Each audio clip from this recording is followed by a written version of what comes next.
أنت ربي ذو الجلال والإكرام يا إلهي فاعف عني واهدني ولا الصلاة والسلام على أشرف الأنبياء والمرسلين نبينا محمد وعلى آله وصحبه أجمعين. اللهم علمنا ما ينفعنا وانفعنا بما علمتنا وزدنا علما. اللهم إنا نعوذ بك من أربع: من علم لا ينفع، من قلب لا يخشع، من عين ما تدمع، من دعاء لا يستجاب له. اللهم زدنا علما نافعا ورزقا طيبا وعملا متقبلا يا رب العالمين. اللهم اجعل هذه محاضرة حجة لنا ولا علينا يا رب العالمين. Assalamu alaikum wa rahmatullahi wa barakatuh. Brothers and sisters in Islam, we're gathered here this evening to discuss some of the ahkam, the legislations and rulings, virtues and blessings of this upcoming month of Ramadan, and also talk about some of the rulings and legislations related to fasting. So previously, before Maghrib, we were talking about we finished talking about the virtues of fasting. Now we're going to move on to talk about the different levels of fasting.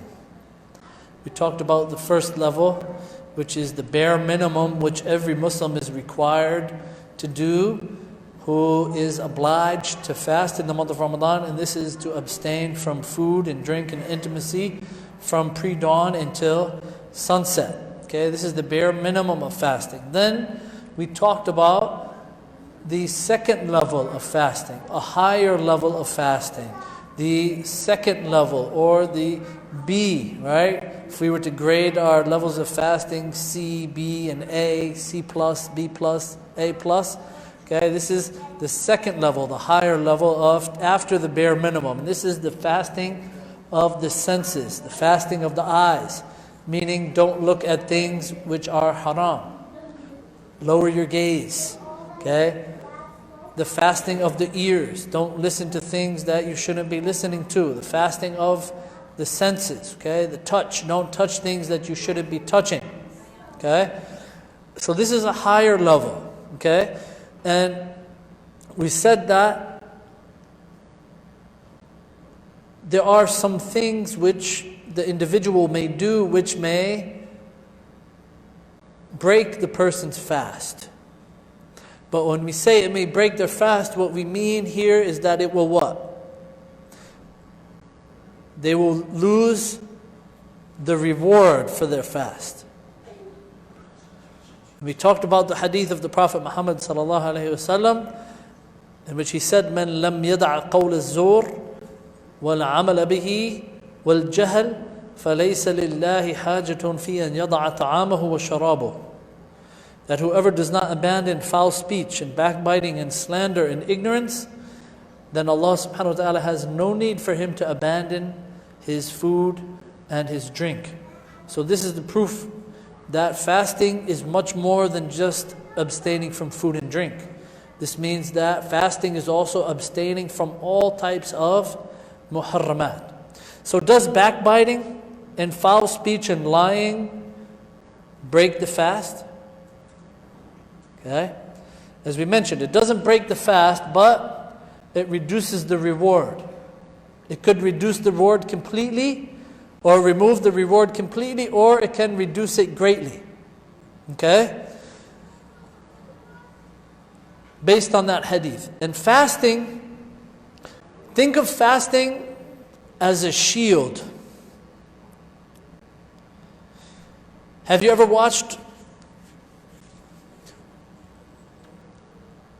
old movies where you see the people battling? They used to have battle with swords and shields, right? They used to have the metal shields, sometimes the wooden shields, right?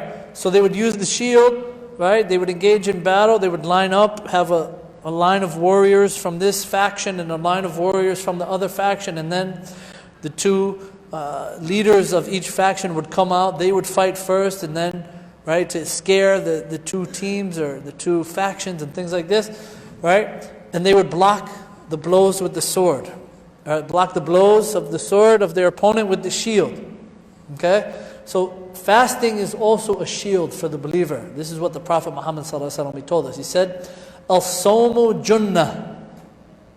Okay, he said fasting is a shield. As-sawmu junnah ma lam yukhriqha. He said fasting is a shield as long as he doesn't pierce the shield. If you were fighting in a battle and you had a sword and a big strong warrior hit you with the shield and he busted it with an axe, right? Then you might have a hole in your shield. Then you wouldn't be able to guard your face, or you wouldn't be able to guard your torso if you only had half a shield. If it was, right, halfway destroyed in battle, you'd only be able to maybe protect your legs or your lower part of your body, not the upper part.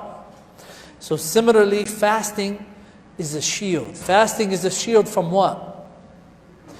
We are constantly in battle with someone. So we need a shield to protect us. And the shield that protects us is what? Is fasting. We're constantly in battle with the shaitan, day and night. The shaitan is trying to shoot his arrows at us. The shaitan is trying to hit us with his sword. The shaitan is trying to throw us in a trench. The shaitan is trying to mislead us, misguide us, hit us with anything that he can. And many of us, we don't have the shield to block his arrows, or to block his strikes from the sword, or to block his bullets. The thing that will enable us to block his attacks is fasting.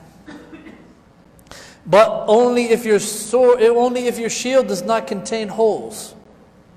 Only if your shield is 100% solid and it doesn't have holes in it because of backbiting or slandering or spreading rumors.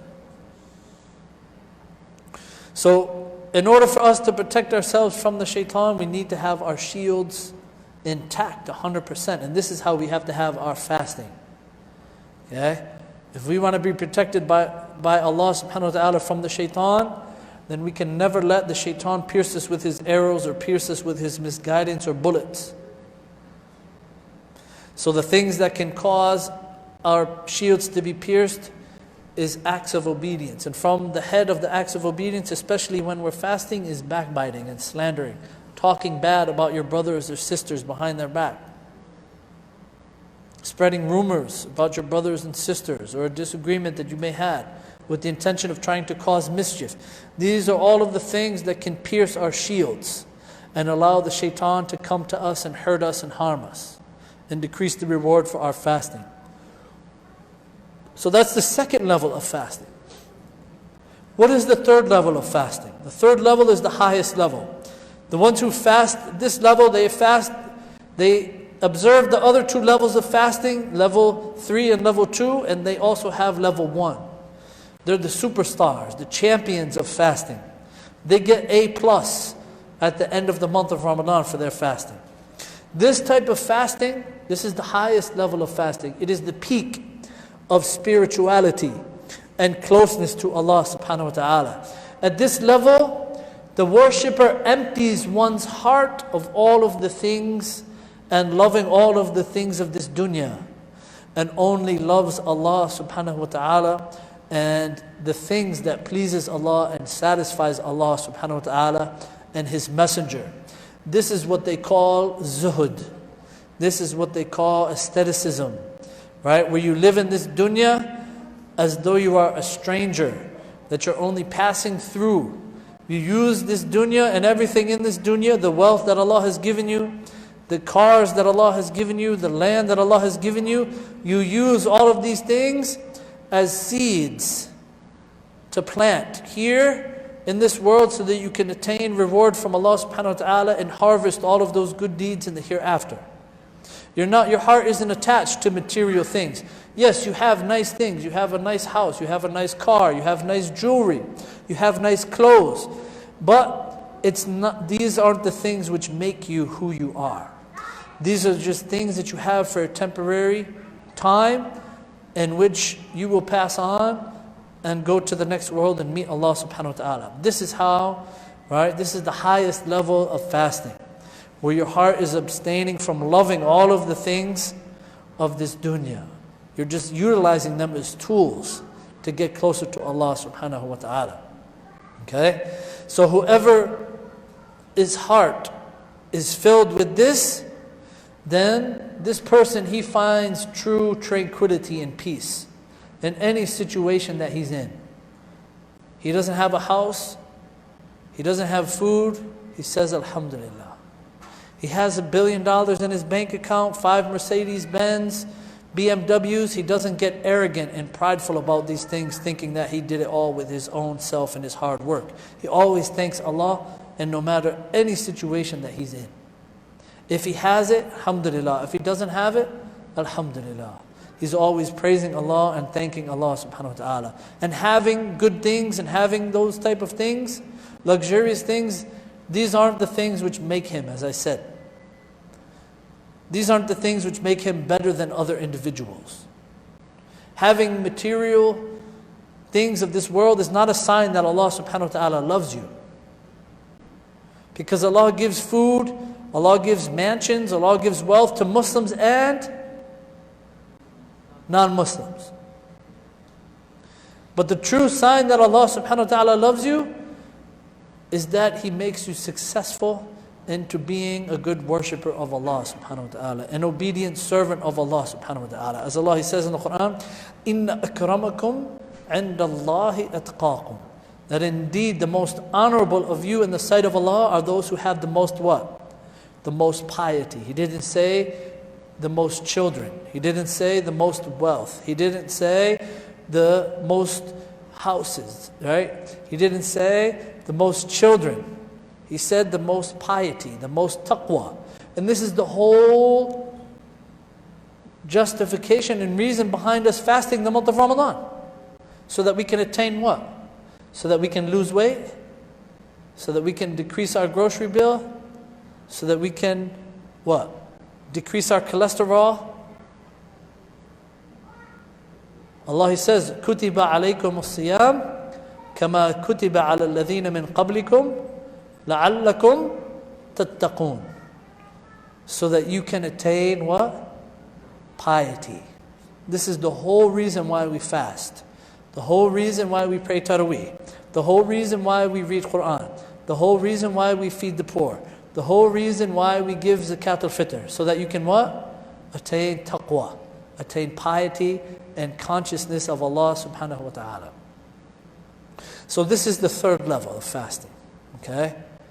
Inshallah, all of us, if we don't attain this level in Ramadan, inshallah we can attain it, hopefully, inshallah, in some period throughout our lives. This is a very high level, which only a few of Allah's servants really attain and really truly understand. Okay? So which level will you attain, brothers and sisters? Okay? We need to work hard and prepare ourselves for this Ramadan. So why do we fast? As we said, we talked a little bit about the history of the month of Ramadan. Okay? Now we're going to move into a little bit of fiqh and a little bit of the reasoning behind why we fast in the month of Ramadan. This is one of the major acts of worship which we perform in the month of Ramadan. Okay? Fasting the month of Ramadan is fulfilling one of the pillars of Islam, okay, in which somebody cannot be a Muslim unless they fast the month of Ramadan. Okay? If you think about the 5 pillars and how Allah subhanahu wa ta'ala organized them and spread them out, we have the first pillar, which is the shahada. The second pillar, which is what? Which is the prayer, which is the most important, which is performed every day. And then we have zakat, which is performed when? Once a year. Then we have the month of Ramadan, which is performed 1 month out of the year, 30 days, 29 days out of the year. Then we have Hajj, which is performed once in a lifetime. And each pillar is different. It involves different aspects of our being. Right? The prayer involves more of the spiritual, the heart, and the limbs, and the tongue, right? It doesn't involve any money, right? Prayer. Do you need any money to pray? You don't need any money to pray. You can come to the masjid and pray. You can stay in your house and pray at your job, wherever you are. you can pray, right? But fasting involves, it's different than the other pillars, right? The rest of the pillars involve you doing something, right? Performing the prayer, performing Hajj, giving zakat. But fasting is different. It involves abstaining from something, right? That you would normally do, that Allah has allowed you to do and made permissible for you to do, which is what? Eating, drinking, and being intimate with your spouse. So now you're abandoning something for the sake of Allah subhanahu wa ta'ala and to get closer to Allah subhanahu wa ta'ala. This is how Allah subhanahu wa ta'ala yatanawwa', right? Fil ibadat, right? How He makes a different variety, different types of actions of worship. Because some are easy for some while others are difficult for some. Okay? Some people, it's easy for them to eat, but it's difficult for them to what? To stop eating. But it's easy for them to pray. Okay?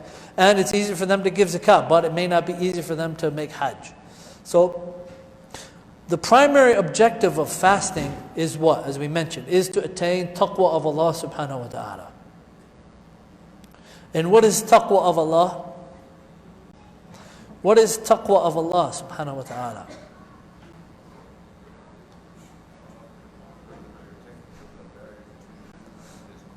Okay. Taqwa comes from the word waqa, waqayatan. Right? Qu anfusakum wa ahlikum nara. Okay?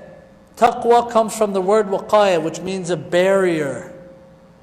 Okay? A barrier that you place between yourself and something else. So when we say ittaqillah, alright, وَمَن يَتَّقِ اللَّهَ يَجْعَلْ لَهُ مَخْرَجًا. Right? Whoever fears Allah, whoever is conscious of Allah, whoever places a barrier between him and all of the muharramat, and him and the punishment of Allah subhanahu wa ta'ala, then Allah will make a way out for him. So taqwa of Allah subhanahu wa ta'ala is placing a barrier between you and the punishment of Allah, or you in the hellfire. By doing what? By doing righteous deeds. Okay, by doing righteous deeds. Also, taqwa can be understood to mean being conscious of Allah subhanahu wa ta'ala, and conscious of His commandments, and trying to apply them and practice them, and having self-discipline. So this is the main objective of what? Of our fasting, is that we get closer to Allah, we re-establish our connection to Allah subhanahu wa ta'ala, we reopen that means of communication with Allah subhanahu wa ta'ala through prayer, through recitation of the Quran, and through fasting. So, some spiritual objectives, okay? Number one, it helps us get closer to Allah subhanahu wa ta'ala. Okay, whenever you recite the Quran, you're speaking to Allah subhanahu wa ta'ala. Whenever you recite the Quran, you're reading Allah's speech, in which there is no better speech on the face of this earth. The reward of you reading the Quran is not like any other book that you recite, or any other book that you read or research. You recite one letter of the Quran, you get rewarded how many hasanat? 10 hasanat. Just reciting the word alhamdu. Right? How many hasanat would you get from that? 50 hasanat, right? You get 5 letters in the word alhamd. Right? Alif, lam, ha, mim, dal. 50 hasanat. Alhamdulillahi Rabbil Alameen. How many hasanat is that? A lot. So, these are the opportunities that Allah subhanahu wa ta'ala is placing for us, right? Not only in this month of Ramadan, but all throughout the year with the recitation of the Quran. Okay? Also, fasting purifies our heart, and purifies our soul, and purifies our character, and improves our character. And it enables us to discipline ourselves, and to leave off some of the things that we may have fallen into since the last Ramadan. Okay? What are some physical objectives? These aren't the main objectives of our fasting, but these are some of the benefits that we attain from fasting. So our sole intention for fasting in the month of Ramadan should be what? Number one, because it's obligatory. Number two, because we want to get closer to Allah and attain more piety. But there's also other benefits from the fasting that we can attain as well. Physical benefits, intellectual benefits, mental benefits, okay? Right? And we mentioned this previously, that a fasting person experiences hunger. How many times throughout the year do you experience hunger pains? How many times throughout the year do you go thirsty without anything to drink? Very rarely. Except if you're fasting voluntarily throughout the year and things like this. But normally, many of us living in America, we have everything at our hands, right? You don't even have to leave your house to get food and drink. You can have it delivered to your house, different than any other place in the world. Everything is you can sit at home on your iPhone and grocery shop, right? They'll deliver to your door, pay your bills from your door, pay your internet from your door, order pizza, order kebab, whatever you want, sitting in your own house. So, by fasting we experience some of the hardships and difficulties that our brothers and sisters may be going through, who don't have food, who don't have drink, who don't have shelter, who don't have air conditioners or warm place at night, don't have blankets and things like this. So this reminds us of the blessings that Allah subhanahu wa ta'ala has given us so that we can help other brothers and sisters in Islam. And this is from the deen of Islam. Don't think that your only worry and concern is yourself and your families. Yes, Allah subhanahu wa ta'ala says take care of yourself and your families, but at the same time, the ummah is one body. If your brother is suffering, then you should be suffering.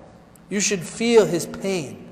And this is what the Prophet Muhammad ﷺ, he told us in a parable, in a hadith.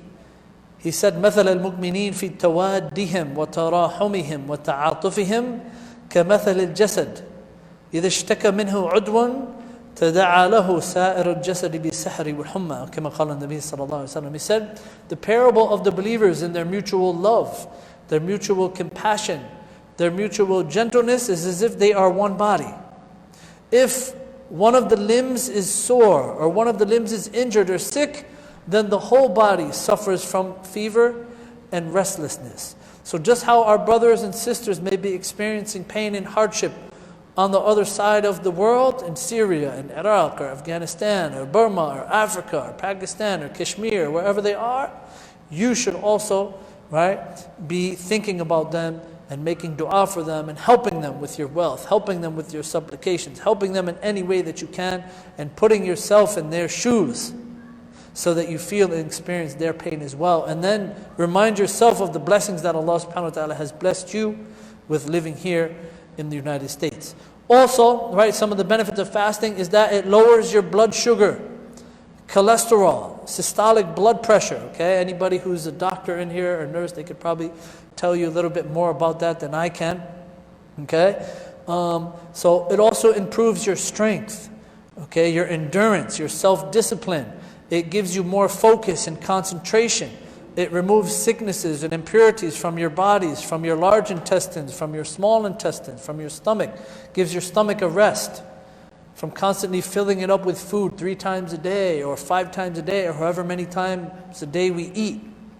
Okay? Your digestive system needs a rest. Many of the sicknesses that we come down with is from what? From overeating.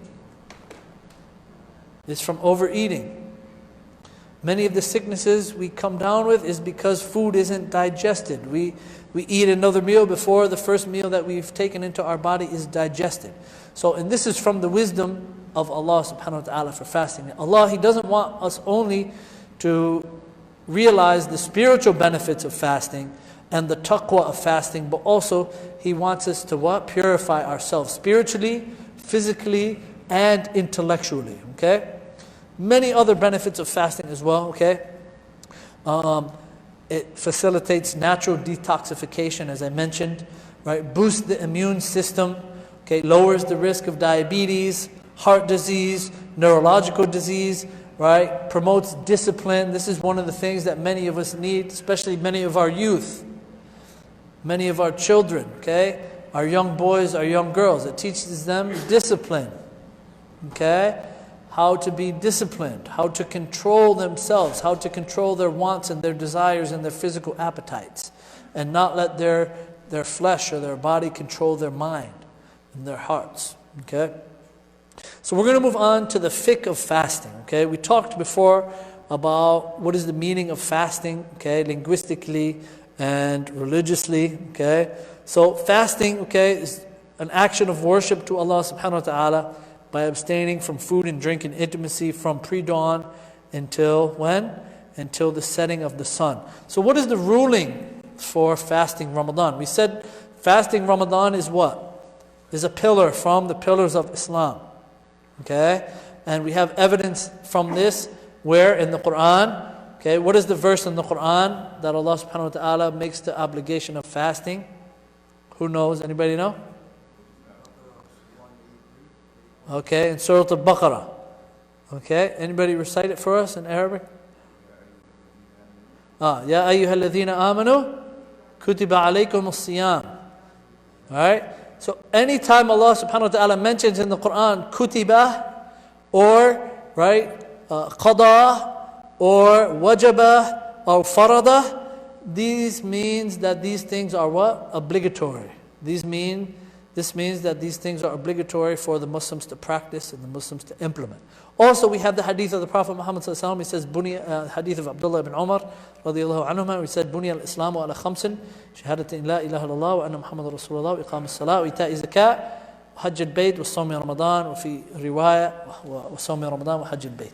Right, so fasting the month of Ramadan is also an obligation. Also in the hadith of Jibreel, right, the long hadith when Jibreel came and asked the Prophet Muhammad sallallahu alaihi wasallam about the pillars of Islam, he said, and fasting the month of Ramadan. So fasting is obligatory based on the Quran, based on the Sunnah, and also the ijma', okay, the consensus of the companions and the consensus of the scholars. Okay, so what are the conditions of fasting? Okay, does a non-Muslim have to fast? Is it obligatory upon a non-Muslim to fast? No. Okay, only somebody who is a Muslim. Second condition is that they have to be mature. Okay, baligh. They have to be baligh. Okay, what does baligh mean? Who is a baligh? Who is mature? What are the signs of somebody reaching the age of maturity? Alamat al-balugh. Ma hiya? Ma hi alamat al-balugh. What are the signs of somebody reaching the age of puberty or maturity? There's 2 for the girls, right? How many for the boys?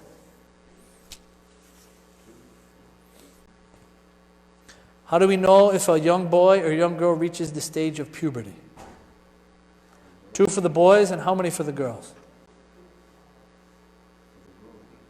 3, right?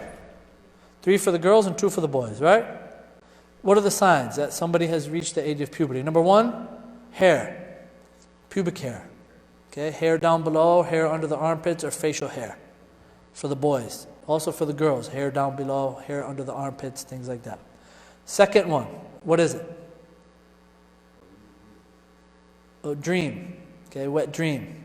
Okay, if the young boy or young girl has a dream about something, right, and they wake up and they find that, their undergarments are wet and things like this. Okay, so those are 2 signs of puberty for both the boys and the girls. But the girls have an extra one, an added one, which is what? Menses. Okay, if the young girl experiences her menses, then she has reached the age of what? Maturity. Then it is obligatory upon her to do what? Pray 5 times a day. Same thing with the boys, right? 5 times a day. Now they're obliged to pray. Even though the parents should be training them since they're, how old? 7, right? Telling them pray when you're 7, right? When they become 10, then your parents can spank them if they don't pray, right? And then once they reach the age of puberty, then they are obliged to pray 5 times a day. And also the women, the girls have to wear what? Hijab, once they reach the age of puberty. But under the age of puberty, no, they're not obliged to wear hijab. If they're 9, 10, 11, 12, and they haven't had any of those signs, then it's not obligatory upon them to wear hijab. But the parents should train them as well. Parents should train them and remind them, but, right, don't be so difficult with them, right, or harsh with them until they reach the what? The age of puberty, the age of it being obligatory, okay? You guys understand all of the signs of puberty? Next one, sane. Okay, the third condition is that somebody has to be sane. They cannot be crazy. They cannot be mentally disturbed. Okay, if somebody's mentally disturbed or mentally retarded, may Allah protect us all and cure all of our brothers and sisters who may have sicknesses such as that, they're not obliged to fast. They're not obliged to fast because the Prophet Muhammad sallallahu alaihi wasallam, he says, "Rufi al-qalam an thalath." Right? He says the pen has been lifted from 3 people, and from amongst those 3, he said, al-majnoon, right? Al-majnoon hatta yafiq, right? The crazy person, or the person who is insane or has mental problems, until he becomes sane once again.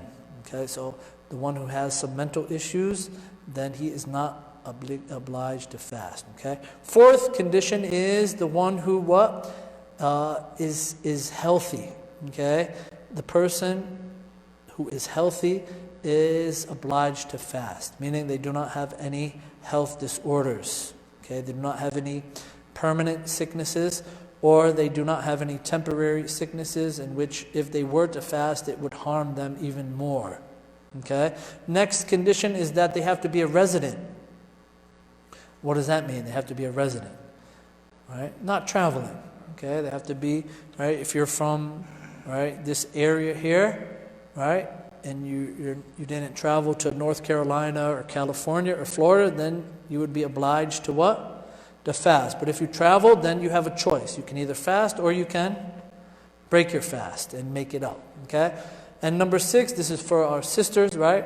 You cannot be experiencing your menses nor postnatal bleeding. Okay? Al-hayd aw al-nifas. Okay? So if any of our sisters had just had a baby and things like that, and then the month of Ramadan comes up and they're still bleeding, then they would not be obliged to fast that month of Ramadan. And we're going to talk about these issues in more detail, inshallah, in the upcoming, either tonight or inshallah, I'll probably touch on it next lecture, inshallah. So when is the intention obligatory? متى يجب النية في الصيام في صيام رمضان. Right? النية في صيام التطوع تختلف عن النية في صيام الفريضة أو الفرض. Okay, the intention which you have when you want to make a voluntary fast is different than the intention that you need to make for the obligatory fast. Okay? For the voluntary, any of you guys fast throughout the year? Mondays, Thursdays, white days, 3 days out of the month, right? Day of Ashura, the month of Sha'ban, right? Sha'ban was like a preparation, right, for us to get ready for Ramadan. Prophet Muhammad fasted 2 months out of the year, right? Allah, which was what? The month of Sha'ban. What is the other one? No. Other than obligatory fasting. He would fast a lot in voluntary fasting in these 2 months. Sha'ban and Muharram. Okay, those 2 months, right? Shahrullahi Muharram, right? Allah loves fasting in that month as well. So the niyyah for the fasting, the voluntary fast, you can make your intention when? Anytime throughout the day. Let's say you wake up for Fajr, you pray Fajr, and then you go back to sleep after Fajr. Right? You wake up at 10 in the morning. You didn't eat or drink anything. Okay, you woke up at 10 a.m. and now you decide you want to fast for that day. Can you do that? Yes, you can. Right? Based on the hadith of the Prophet Muhammad ﷺ, when he went to Aisha one time and he asked Aisha, he says, do we have any food or do we have any drink in the house? And Aisha, she said, no. So then the Prophet Muhammad ﷺ, he says, well, today I am fasting. Okay, and this was throughout the day. So voluntary fasting, you can make your intention anytime throughout the day as long as you haven't what? As long as you haven't consumed anything, right? Any food or any drink or any intimacy. Okay? But your intention you can make anytime throughout the day. Okay? But as for the obligatory fast, then your intention needs to be when? Okay? The scholars differ. Some scholars say that you have to make your intention every night before Fajr. Okay? لازم تبيت النية قبل طلوع الفجر. Okay, that you have to have your intention in your heart before the Fajr of the first Ramadan or every day of Ramadan that you're going to fast. Other scholars say that what? That you can have it just at the beginning of the month and that is enough. Okay, and this is the correct opinion. Okay, the correct opinion is that the intention at the beginning of the month is sufficient. Okay, النية في بداية الشهر يكفي. Okay, that the intention in the beginning of the month is enough, except if one breaks his fast. Okay, إلا إذا أفطرت أثناء رمضان. Right? Let's say you You started the month of Ramadan, you fasted the first week of Ramadan, but then on the 8th day of Ramadan, you traveled to New York and you broke your fast. Okay? And then you stayed for 3 days. Okay? You broke your fast those 3 days, but then you came back to Virginia, right, on the 11th day, let's say, or 12th day. And you're going to fast when you're back home. So then the scholars say that if you're going to get back to your fast, then you need to make your intention again. Make to your new intention, okay, the night before Fajr. Does that make sense? You guys with me? So if you break your fast, okay, then you have to renew your intention to whenever you're getting back to your fasting. Okay? طيب. So what are some of the things that break our fast? What are al-mufattirat? Okay, al-mufattirat as-sawm. What are some of the things that break our fast in the month of Ramadan? Intimacy. Okay? Intimacy between the spouses. Intimacy between the spouses. This is one of the very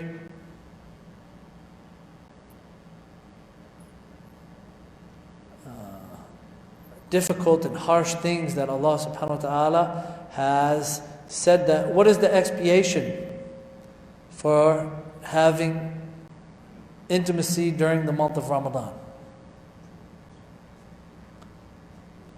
Kafarat al-jima' fi Ramadan. To fast 2 months consecutively. And just by looking at that expiation, we know that this is something what? Something severe, something very grave in the sight of Allah subhanahu wa ta'ala. So, when we look at that, then this means that we should try to avoid anything which may lead to intimacy in the month of Ramadan. Okay? Yes, it's okay to hug and kiss your wife or kiss your husband and massage and things like this. But if you know that normally these type of things lead to other things, then you should avoid those things during the day of Ramadan so that you don't fall into what? Fall into breaking your fast. Okay? Breaking your fast. So, and it differs according to the person. Some people, they're able to control themselves. Okay? Some people are able to control themselves and control their desires and things like this no matter what. Other people are not. Other people are weak.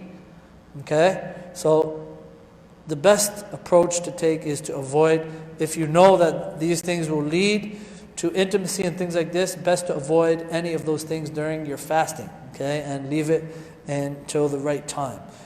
Second thing, this is related to the first one, okay?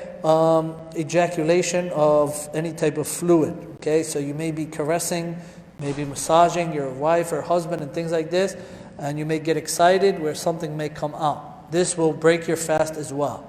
Okay, so it doesn't actually have to be the act. Doesn't actually have to be the act of you engaging, okay, in intercourse, but it can just be something just coming out, and this will break your fast as well. Okay, eating and drinking intentionally.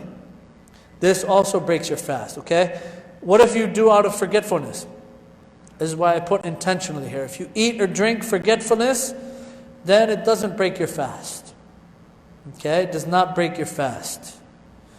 As it came in the hadith of the Prophet Muhammad ﷺ, that whoever drinks or eats out of forgetfulness, then it is Allah subhanahu wa ta'ala that has given him food or given him drink. Okay, but if somebody does it intentionally, right, they maybe go in the room and they hide and they, drink a can of soda or eat 2 slices of pizza, okay, then they have broken their fast. Okay, they have broken their fast. And you find that many of the kids do this sometimes, right? They'll sneak, right, grab a soda, go in the bathroom, drink the soda or the juice or whatever like this, right? So if you find that the children are not at the age of puberty, then don't be so harsh with them. Remind them, tell them, hey, we're supposed to be fasting, right? But don't punish them and discipline him if they're not at the age of puberty yet, because it's not obligatory upon them to fast. Okay, yeah, you should remind them and train them and things like this. But remember now, if they're not at the age of puberty, then if Allah is not going to hold them accountable, then you shouldn't hold them accountable as well. Okay, nutritional injections. What do we mean by that? Nutritional injections. Huh? IV. Okay, sugar. Right? What else? Somebody, I don't know, works out, they take steroids or something like that, right? They go to the gym, right, during Ramadan and they need that boost of energy. Maybe they use steroids or some protein juice or powder or something like that, and whatever form it is. Anything that contains nutrients and enters the stomach, then these break the fast. So these are the two things, okay? Write this down, remember this. Two principles or two main things that you need to remember to know which things break the fast and which things don't break the fast. If the substance is nutritional, it gives any type of nutrients to the body, and if it enters the stomach, then they break the fast. Okay? But if it, let's say it has nutrients in it, but it doesn't enter the stomach, okay, then many of the scholars say that it doesn't break the fast. It doesn't break the fast, okay? But if you can avoid them until after the fast, then this is better. This is the safest approach and safest opinion from amongst the scholars, okay? Vomiting intentionally. Some people, when they fast, they get stomach pains, or maybe they ate too much for suhoor and things like this, right? So then they say, well, I'm going to throw up intentionally. Okay, so whoever vomits intentionally, this breaks the fast. But if you do it mistakenly, okay, or out of forgetfulness or anything like this, then this doesn't break the fast. Okay, so there's a difference between vomiting intentionally and not vomiting intentionally. And also, right, as we said, menses and nifas. Okay, so if the woman has her menstrual cycle, okay, then she would not be able to fast. Also, her postpartum bleeding, she would not be able to fast as well, and then she would have to make up those days. Okay. So what are some things that don't break the fast? Okay, there are many things that don't break the fast. There's a long list. I just mentioned a few of them. An inhaler.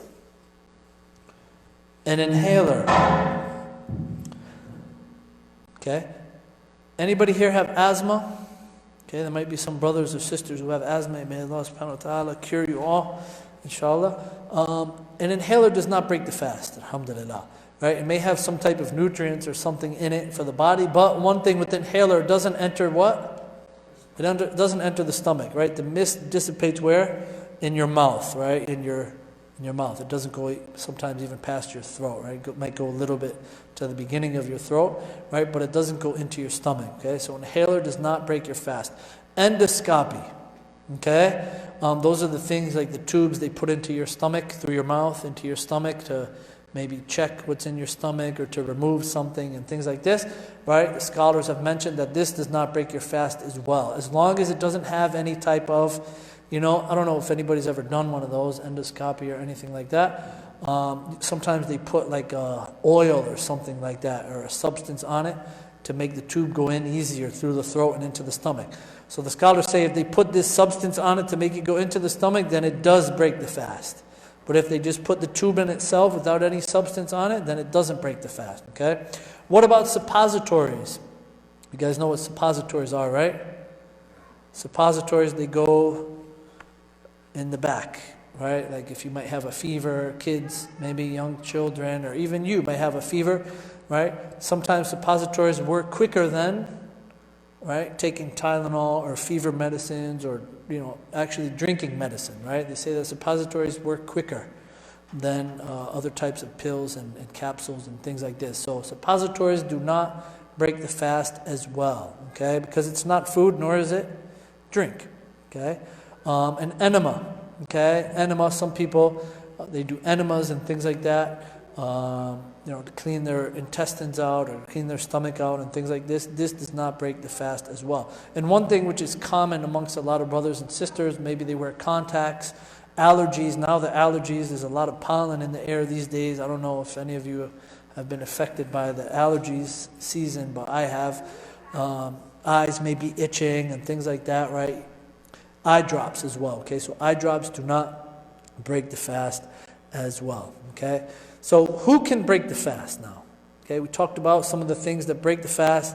Who can break the fast? Who is it permissible to break the fast? We talked about the conditions of those individuals who need to fast, who it is obligatory for them to fast, but who can break the fast? Who has the rukhsah? Who has the permissibility to break the fast? Okay, number one, the sick person. Okay, the sick person, but there's two types of sicknesses or two types of sick individuals that the scholars mention. They say that there's a sick person who is most likely for his sickness to be cured. And we know that all of the cure is from Allah subhanahu wa ta'ala. The doctors may come along and say, well, he's never going to get cured, and then Allah subhanahu wa ta'ala can cure him.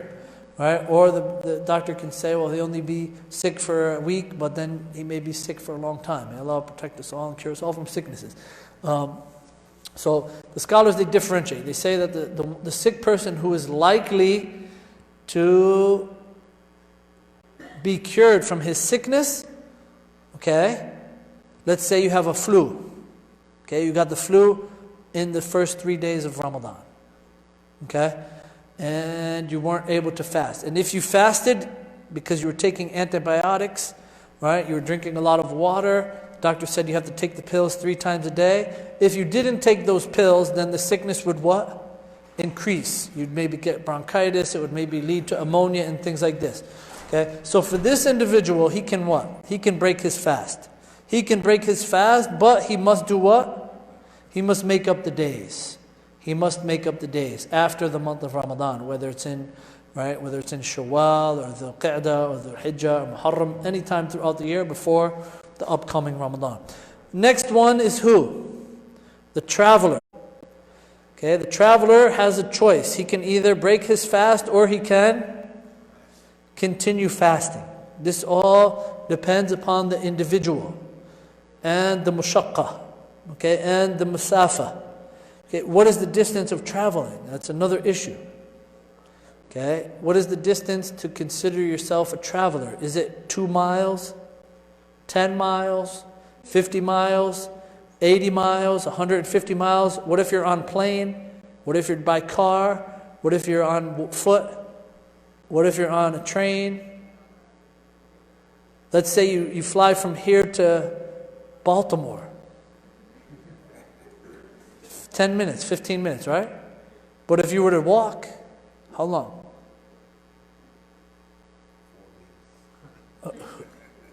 Maybe a whole day, or maybe half a day, right? Who knows? I don't know. If you were to drive, how far from here to Baltimore? Hour, right? 60 miles an hour. If you're driving 60 miles an hour, right? If you're walking, how fast you walk? How fast? 7 miles an hour, maybe? 5 miles an hour? 5 miles an hour. So, it would take you how long to walk from here to Baltimore? Okay, 12 hours to a day. Right? So maybe if you were walking, could you consider that distance traveling? Yeah. Right? So the scholars, they say, right, we have nothing specific in the Quran or Sunnah. That's number one, about the distance of traveling. No specific distance that says traveling is 70 miles, 80 miles, 50 miles, 20 kilometers, 50 kilometers. Okay? But what we do have, right, we have some narrations of some of the companions, okay, that they would shorten their prayers if they would go to Taif, or they would shorten their prayers if they would go to Asfan. Okay, and Asfan and Taif is about 80 to 100 kilometers, 120 kilometers from Mecca. Okay, Asfan is about 80 kilometers as well. Jeddah, also some of the scholars have mentioned Jeddah. So from Mecca to Jeddah is about 80 kilometers as well, which comes out to about how many miles? 50 miles maybe? 55 miles, okay? So we don't have any specific distance for the traveler, but what we do have is al-urf. Okay, what is al-urf? You guys know al-urf? The common things, the customs of the people. So this is what Shaykh al-Islam ibn Taymiyyah and many of the later generation scholars have mentioned, which is according to them, the strongest opinion, is that you look at what are the customs of the people. Whatever the customs of the people consider to be a distance of traveling, then you consider that to be traveling. Whatever they don't consider to be a distance of traveling, then don't consider a distance to be traveling. So let's say if we drove from here to Baltimore, would you consider that traveling? No. But maybe a brother wanted to consider traveling. He doesn't travel. He doesn't leave this area anytime, but he's going to Baltimore for one time to pick up somebody from the airport. If he wanted to and made his intention to consider that a distance to be traveling, could he do that? Yes. Okay, it'd be permissible. So basically the distance of traveling goes upon what? Your intention, but also keep in mind the urf too, the customs of the people. Like if I drove from here to Philadelphia, that's definitely a distance of traveling, right? Or from here to, let's say, Durham, North Carolina, right? That would be a distance of traveling which you have no doubt about. So the intention of traveling, it needs to be made before you go out on your journey.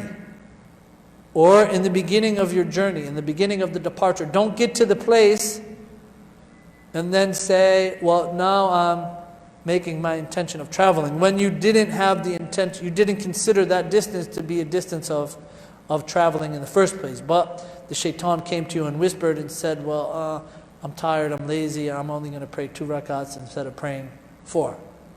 Okay? So make sure you make your intention, okay, of traveling before you travel. So the traveler, he can what? He can break his fast, he or she can break his fast and make up the days, okay? Also, we mentioned, right, the menstruating woman or the woman who has experienced postpartum bleeding, okay? What must she do? Right, she must make up the days. She must make up the days. She cannot fast during the days of Ramadan, okay? Next one, the pregnant woman. Okay, we'll take questions after Isha. Write them down, inshallah. The pregnant woman or the breastfeeding woman who fasting is difficult upon. Okay, she must make up the days as well. Okay, and there's some difference of opinion amongst the scholars.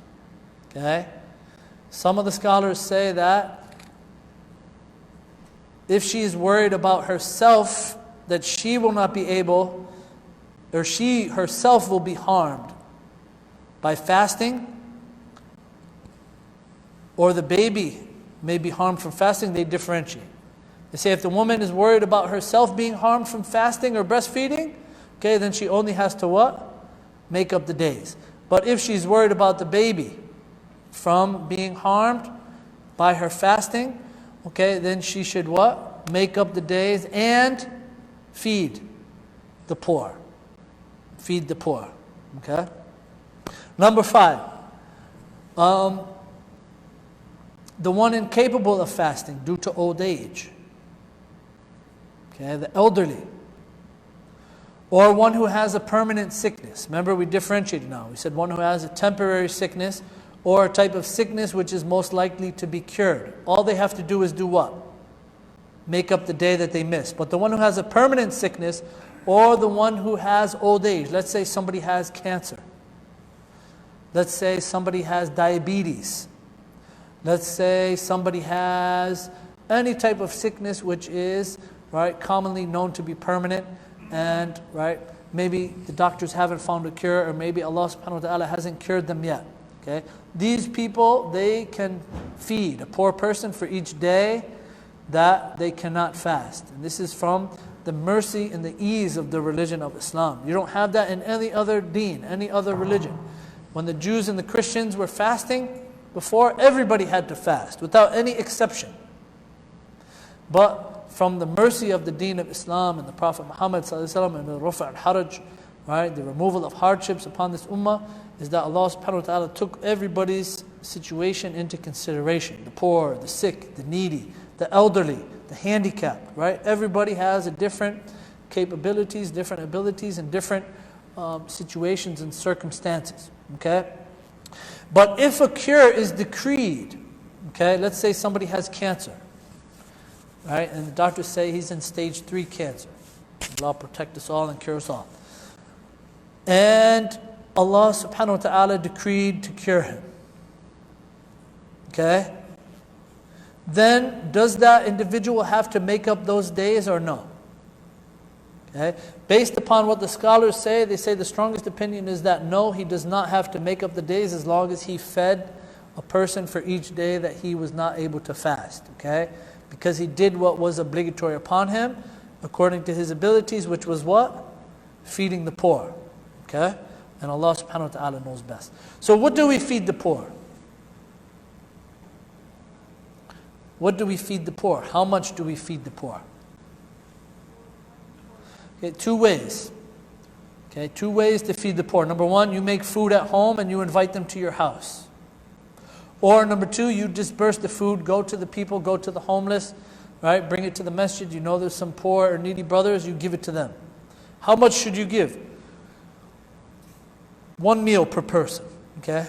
1 meal per person. What is a meal? $10 maybe? $7? You can buy a whole pizza for how much? That's a meal, right? That's 2 meals, 3 meals maybe, right? A pizza, you can buy a pizza for $5, $7, $8, right? So if you want to equivalent it to monetary form, about $5 to $10, okay, would be the equivalent of feeding one person, right? Maybe a Whopper and some fries or whatever you're giving them, I don't know, right? Some biryani or kebsa or kebab, whatever that price is, 1 meal for every person, for every day that you are not able to fast, whether you are sick, right, or you are elderly, okay? طيب. Some other things related to fasting is what? Suhoor. What is suhoor? What is the difference between suhoor and sahoor? Anybody know? Sahoor with a fatha and suhoor with a dhamma. What is the difference between wudu and wudu? Wudu with a fatha on the waw and wudu with a dhamma on the waw. These are for the fuqaha here. Any shaykhas over there? No? This is a qa'id. Ah, yeah, go ahead. Okay, so with a dhamma or a fatha? Sahur and suhoor. Suhoor and sahoor. Wudu and wudu. Wudu with a fatha on the waw is the water. Is the thing. Right? Right? A'tini al-wudu.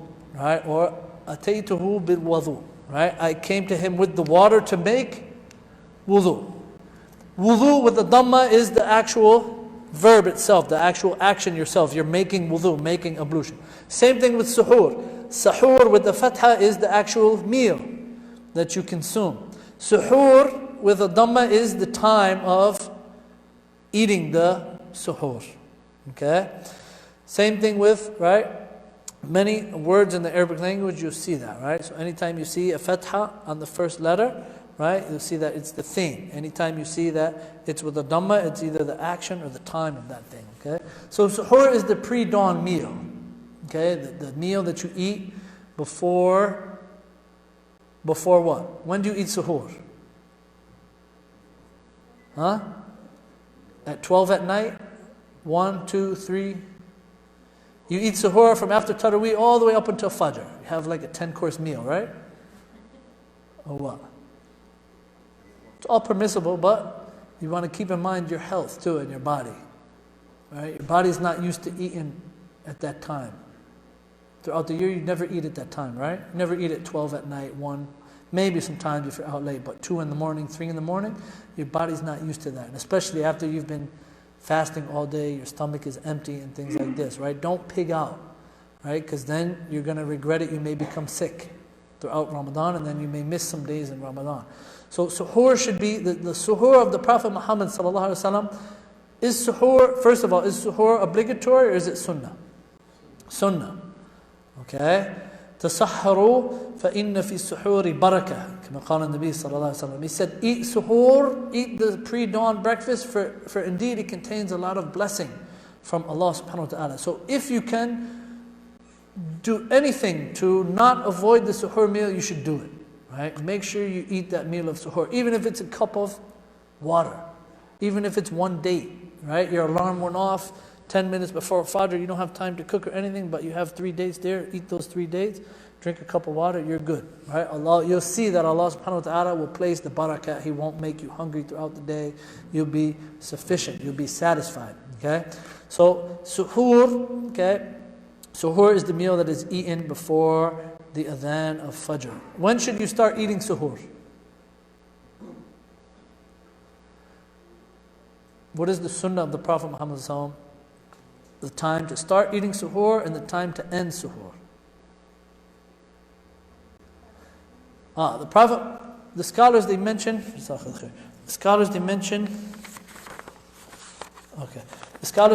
that suhoor, okay, should be eaten about half an hour. Start about a half an hour before the adhan of Fajr. Half an hour, 20 minutes before the adhan of Fajr. Okay? When should the suhoor meal be stopped? 10 minutes before Fajr, 5 minutes before Fajr, when? You can eat all the way up to the adhan. Even if you have water in your mouth, you have a bottle of water, and he's calling the adhan, finish the bottle of water. Okay? Even if you're eating a date, okay, you have a date in your mouth, you're chewing the date, and the adhan goes off, finish eating the date. Okay? This is the sunnah of the Prophet Muhammad sallallahu alaihi wasallam in regarding the suhoor meal. Okay? What is the best thing to eat for suhoor? Right? You can basically eat anything, but some of the best things to eat is dates and water, just like iftar. Okay? So we talked about suhoor, what should we break our fast with? What is the best thing to break your fast with? The best thing to break your fast with is what? Dates and water. What kind of dates though? Are there different kind of dates? Who is from Teminain? Saudi? What are the different type of dates that we have? Who knows dates? Anybody know dates? Teminain, Medina, Riyadh? Huh? Riyadh. ايش انواع التمور؟ في Okay. Sukari.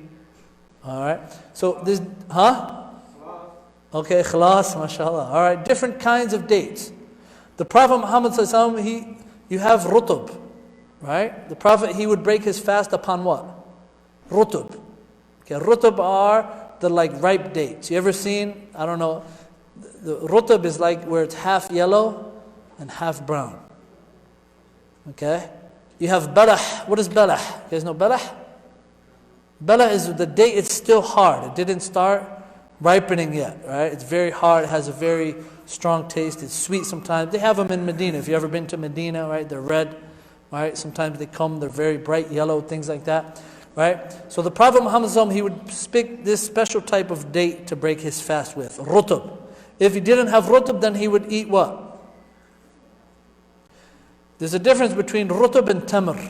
Okay, tamr, okay, is the next stage. First it's at rutub, then it comes what? Tamr. Okay, because you ever see how they have the pre-ripened dates, which are the very hard ones.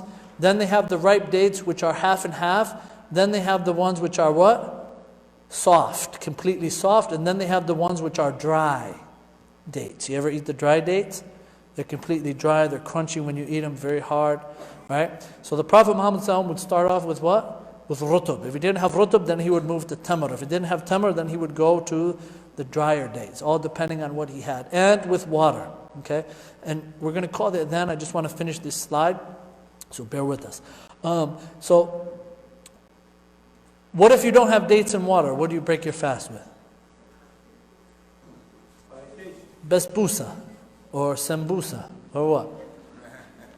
Or mansaf, kebsa, biryani, anything you have, right? Anything you have, fruit, water. What if you don't have any food at all? Let's say you're driving home, you got off of work, and there's traffic, and you have nothing at all. Should you suck on your finger? Right? There's some weak hadith and some opinions of some scholars that say you should suck on your finger or things like this. No, you don't need to do any of that. Right? Just by making your intention, okay, this is enough to do what? This is enough to break your fast, okay?